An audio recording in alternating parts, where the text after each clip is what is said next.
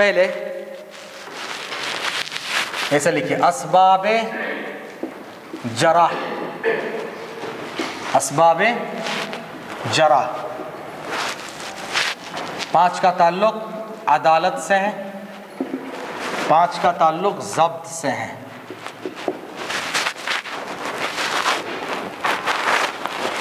یہ 5 کیا کیا ہے معلوم کر لیں گے۔ 1 2 3 4 5۔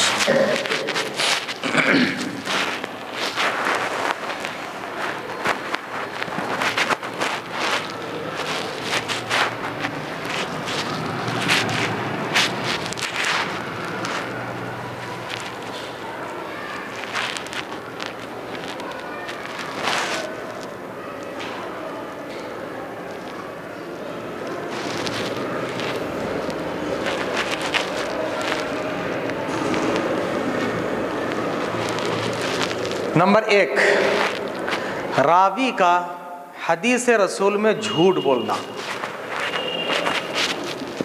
راوی کا حدیث رسول میں جھوٹ بولنا۔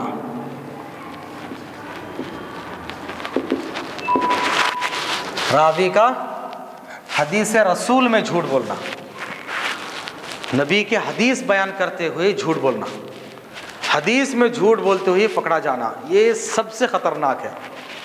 اسباب جرح میں سب سے ٹاپ میں ہے یہ کسی کے اندر اگر پایا جائے پوری طرح سے ختم۔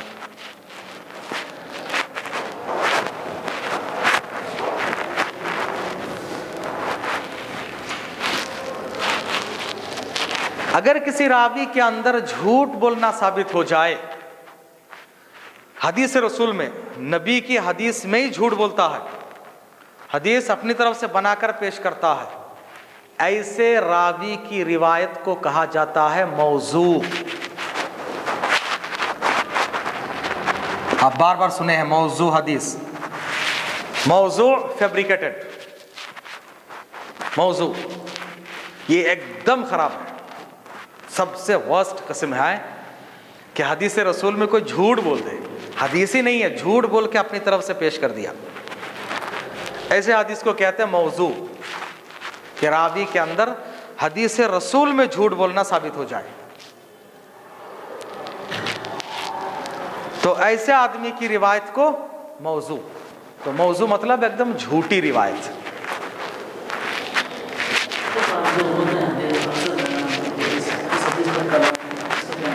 کلام الگ الگ ہے، کلام موضوع پر بھی کلام ہو سکتا ہے، ضعیف پر بھی ہو سکتا ہے، کچھ اور بھی ہو سکتا ہے۔ کلام ہے تو مطلب سمجھ لیجئے کہ اس میں یہ ریجیکٹڈ کے لسٹ میں ہے۔ کلام ہے مطلب محدثین نے اس پر کچھ نہ کچھ آبجیکٹ کیا ہے، محدثین کا آبجیکشن ہے۔ حدیث کی اصطلاح میں جب کلام کہا جائے تو مطلب آبجیکشن ہے، اس حدیث میں کچھ نہ کچھ ہے، کوشچن مارک ہے۔ دوسرے نمبر پہ جھوٹ کا الزام لگنا، جھوٹ کا الزام لگنا۔ حدیث رسول میں جھوٹ نہیں، عام بول چال میں جھوٹ بولتا ہے، یا پوری طرح سے جھوٹ بولنا حدیث رسول میں ثابت تو نہیں ہوا، لیکن جھوٹ بولنے کا الزام لگ چکا ہے، اس پر جھوٹ بولنے کا الزام لگ چکا ہے، شبہ ہے کہ یہ آدمی حدیث رسول میں جھوٹ بول سکتا ہے۔ دوسرے معاملے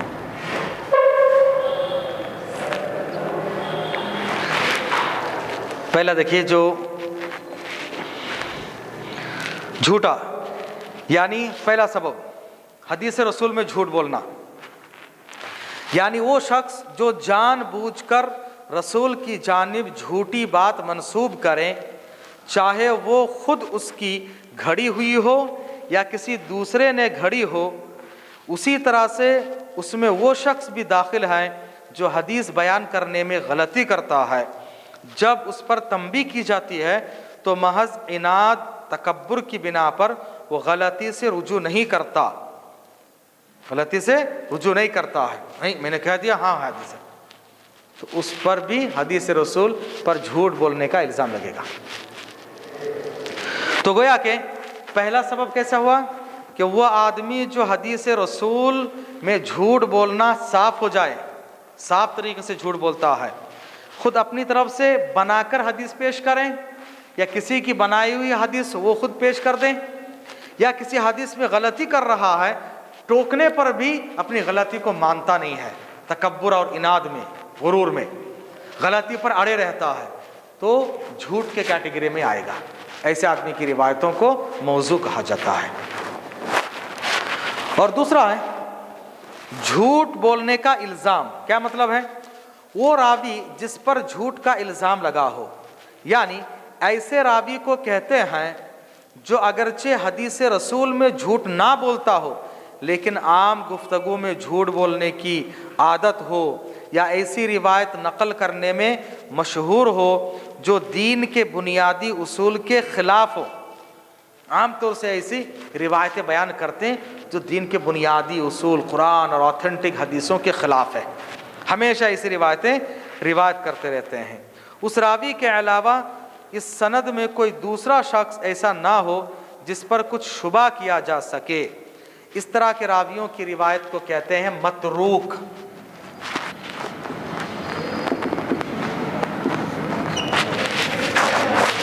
متروک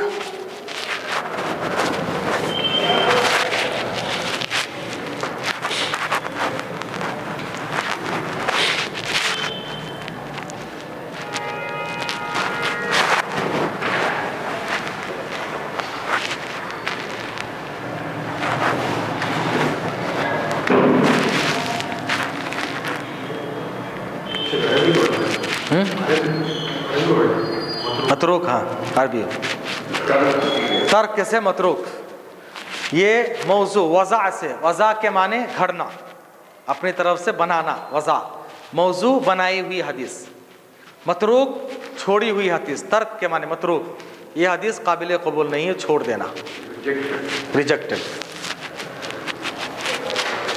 لیکن محدثین کی اصطلاح میں جب متروک کہا جائے تو اس کا مطلب اس میں کوئی راوی جس پر جھوٹ کا الزام لگا ہے، یعنی حدیث رسول میں نہ صحیح عام بول چال میں جھوٹ بولنا مشہور ہے، یا جھوٹی روایتوں کو روایت کرنے میں مشہور ہے، دین کے بنیادی اصول کے خلاف ہمیشہ روایت کرتے ہیں اور بولتے ہیں۔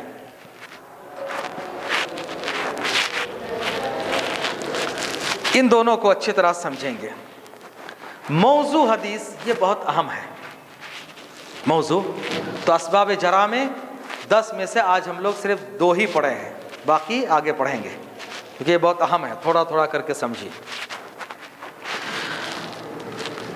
پہلا سبب ہے جھوٹ بولنا، حدیث رسول میں جھوٹ بول دینا، اپنی طرف سے بنا کر پیش کرنا، یا کسی کی بنائی ہوئی حدیث بنا کر وہ دوسرے کی طرف سے نقل کر دینا۔ غلط کیا، حدیث میں بیان کرتے ہوئے غلطی کر گیا، ٹوکنے کے باوجود بھی اس سے رجوع نہ کریں، اسی غلطی پر اڑے رہیں جان بوجھ کر، یہ سب اس میں داخل ہے۔ اس کی بنیاد پر اس کی روایت کو کہا جاتا ہے کہ یہ موضوع ہے، من گھڑت۔ موضوع کا مطلب من گھڑت، اردو میں کہتے ہیں گھڑی ہوئی حدیث یا من گھڑت روایت، فیبریکیٹڈ حدیث اپنی طرف سے بناتے ہیں۔ کیوں؟ حدیث بنانے کے اسباب کیا ہیں، یہ بہت اہم ہے، اس کو بولتے ہیں اسباب وضع۔ اسباب وضع، وضع کے معنی بنانا، حدیث اپنی طرف سے بنانے کے ریزنز کیا کیا ہیں۔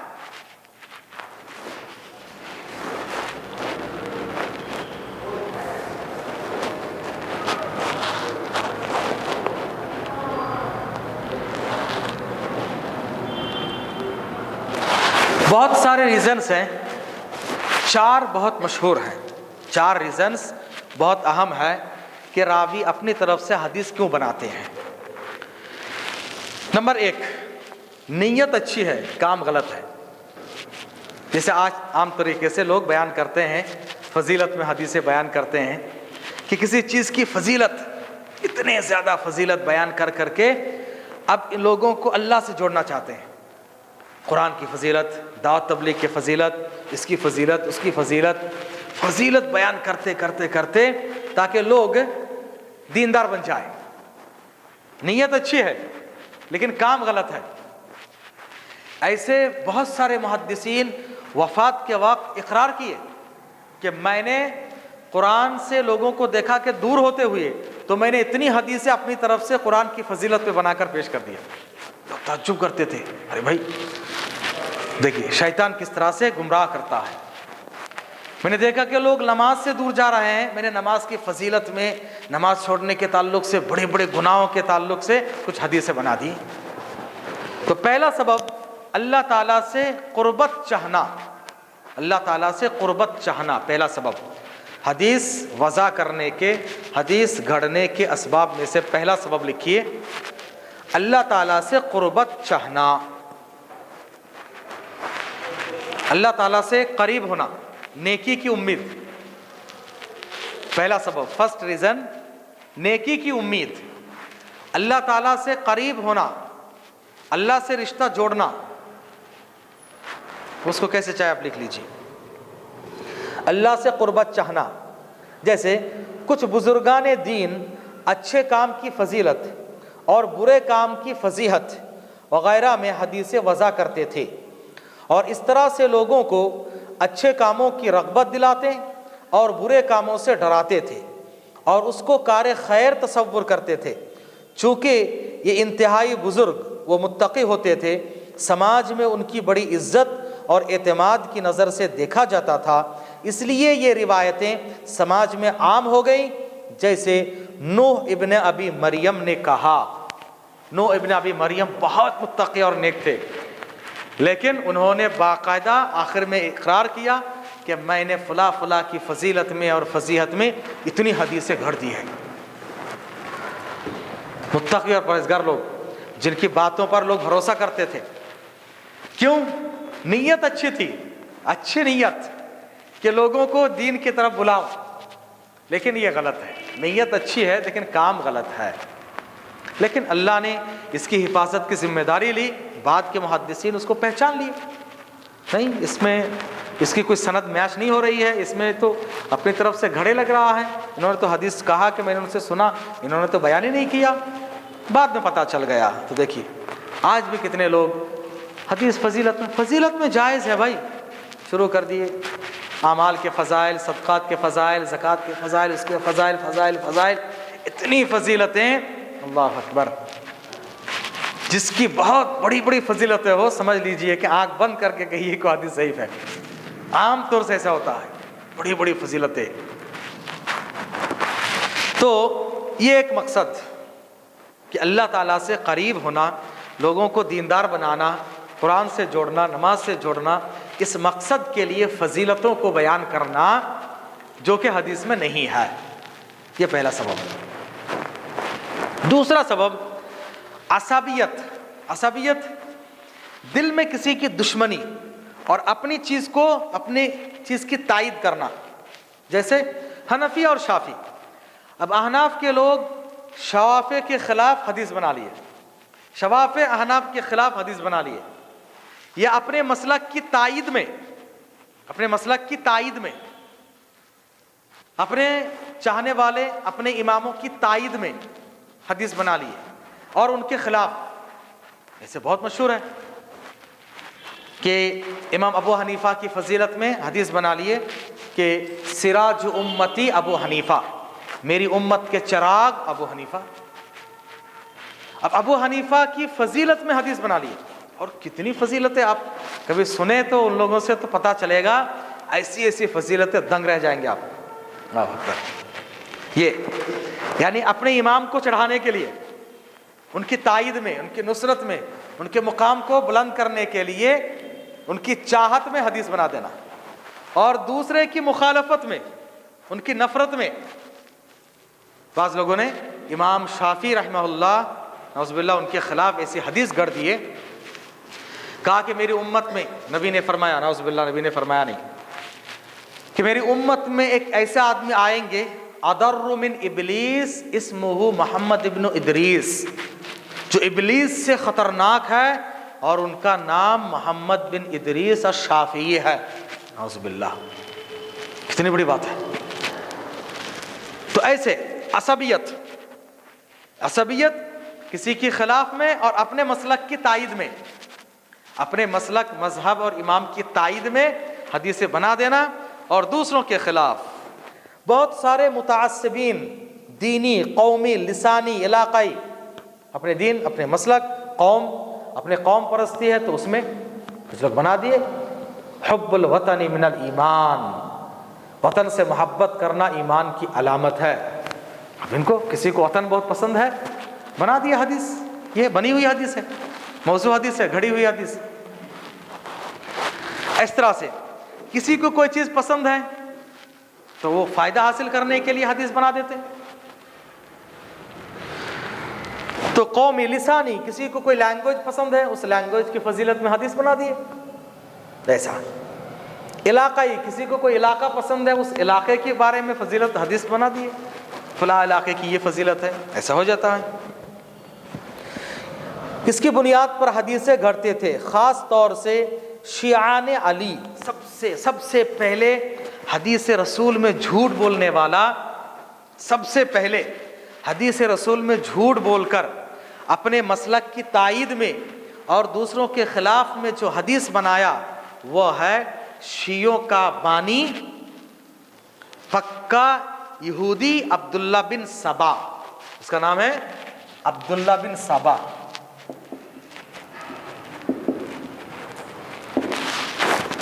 پکا یہودی تھا، بڑا شاطر و چالاک ذہین تھا. اس کو باقاعدہ اسلام کا لبادہ پہنا کے بھیجا گیا، جا مسلمانوں میں آ کر پورا حالات کا جائزہ لیا، اور اس نے سوچا کہ مسلمانوں کو میں لڑا سکتا ہوں آل ہاشم اور اسی طرح سے جو ہے آل امیہ، ان دونوں کو، ان کی پرانی دشمنی ہے بنو امیہ اور بنو ہاشم کی، ان دونوں کو لڑانا.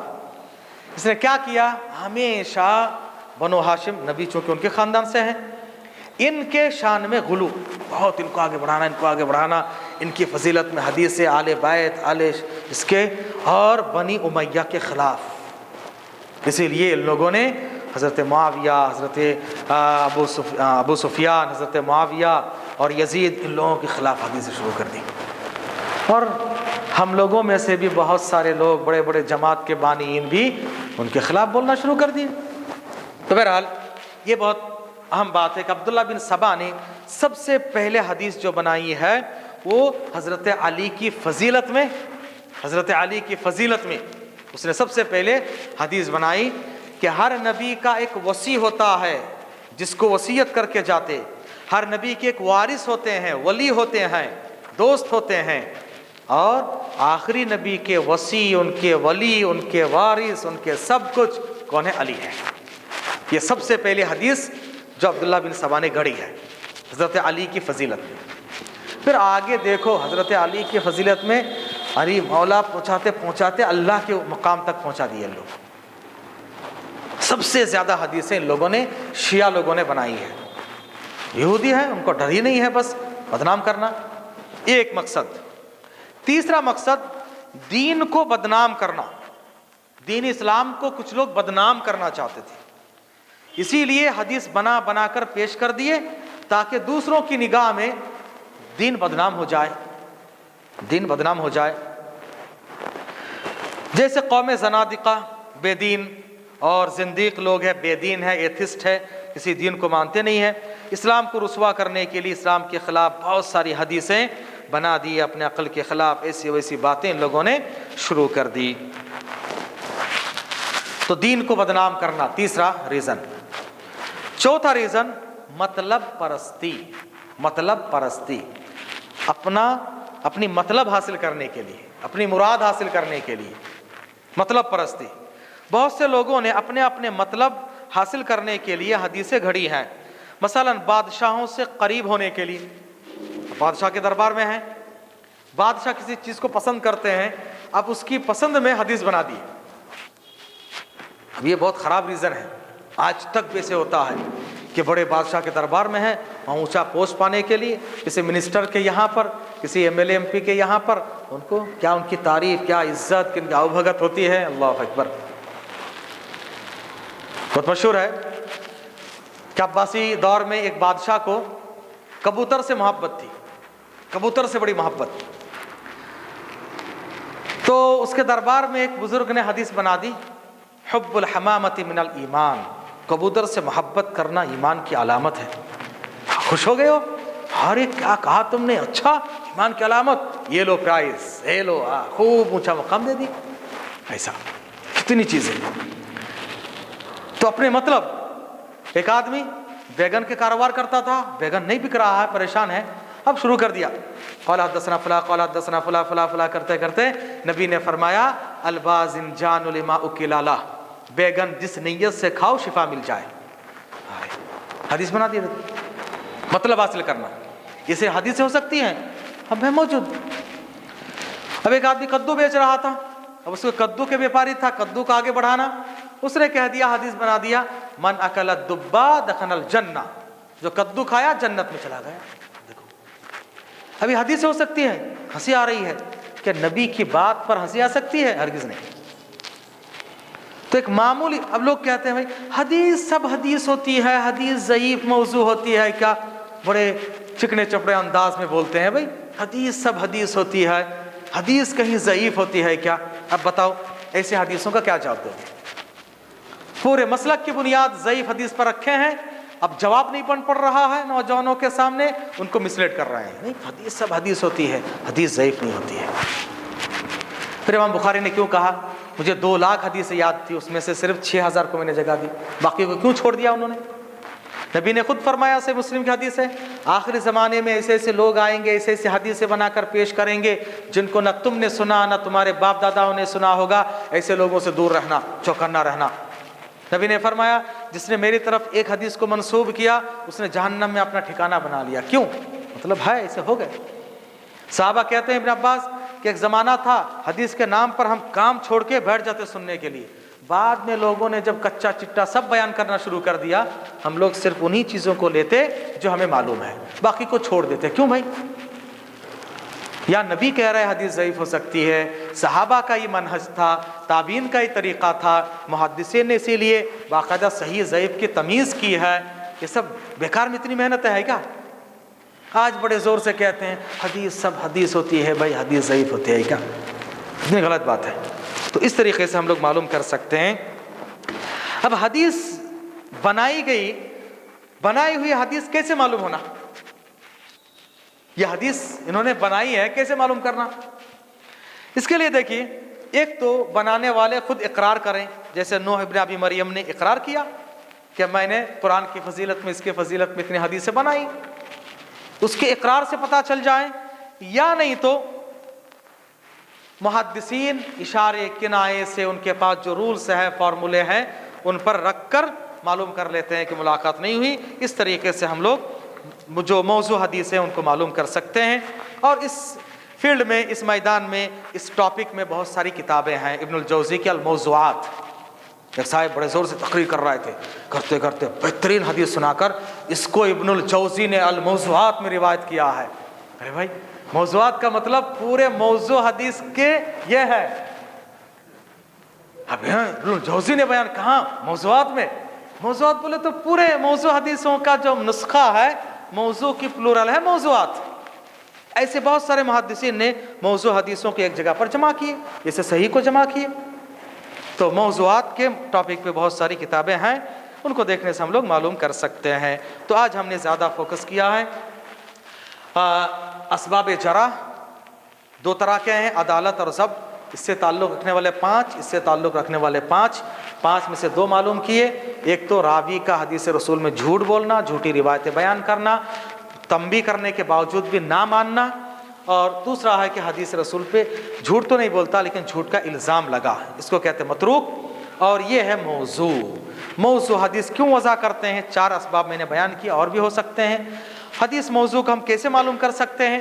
حدیث موضوع کو معلوم کرنے کے لیے یا تو بنانے والا خود اقرار کر لے یا نہیں تو اقرار کی جگہ پر تلاش کر کے نکالا جائے.